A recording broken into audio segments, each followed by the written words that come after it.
शहदादकोट में सैपको एसडीओ जी मुबैना करप्शन ऐं शहरनि सां बदअख़लाक़ी वारे रवैये एक्सप्रेस फीडरनि ते लोड शेडिंग ऐं ट्रिपिंग ख़िलाफ़ प्रेस क्लब अॻियां एहतजाजी मुज़ाहिरो करे धरणो हयो वियो।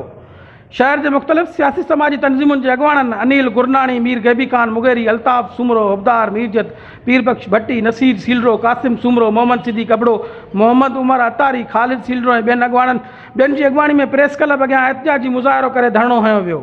उन मौके ते अॻुवाणनि ख़िताब कंदे चयो त एसडीओ सैपको शहदादकोट निसार शेख शहरनि सां इंतहाई बदअख़लाक़ी वारे रवैये सां पेश अचे थो, जंहिंसां सनन इज़त मजरू थिए थी।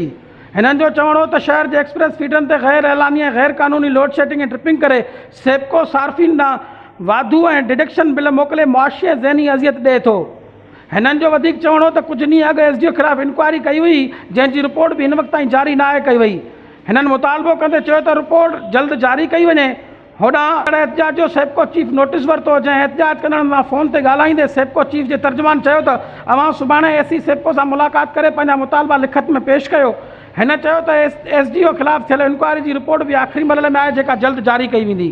ॿिए पासे सैपको तर्जुमान जी फ़ोन ते ॻाल्हाइण खां बाद एहतजाज कंदड़नि एहतजाज ख़त्म कयो। होॾां एसडीओ सैपको निसार शेख पंहिंजी ऑफिस में सहाफ़ियुनि सां ॻाल्हाईंदे चयो त मुंहिंजो रवैयो बिजली चोरनि सां ठीकु न आहे, सैपको सार्फिन लाइ इज़त आहे। हिन जो चवणो हो त अॼोको एहतजाज बिजली चोरनि कयो आहे, जेको बिजली चोर आहिनि। हिन चयो त एक्सप्रेस फीडरनि ते कंहिं भी क़िस्म जी लोड शेडिंग न आहे। फॉल्ट पवण ऐं ट्रांसफार्मर ख़राब थियण जी सूरत में कुछ वक़्तु बिजली बंदि थींदी आहे।